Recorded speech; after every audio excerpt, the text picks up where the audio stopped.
নমস্কার বন্ধুরা, সকল দর্শককে স্বাগত।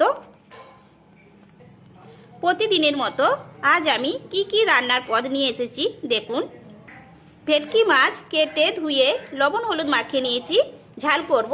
তার জন্য আমি পেঁয়াজ, আদা, রসুন পেস্ট করে নিয়েছি, আর আছে হলুদ গুঁড়ো, লঙ্কা গুঁড়ো, লবণ, ডাঁটা, বেগুন, কাঁচকলা, করলা, আলু, রান্নার বড়ি সমস্ত আমি কেটে ধুয়ে নিয়েছি। এই সবজিগুলো দিয়ে আমি পাতলা ঝোল করব। তার জন্য আমি মশলা করেছি রাঁধুনি, গোটা জিরে, গোটা ধনে পেস্ট করে নিয়েছি, আর আছে লবণ, হলুদ গুঁড়ো, লঙ্কা গুঁড়ো। ওল কেটে ধুয়ে নিয়েছি, এবার সেদ্ধ করব।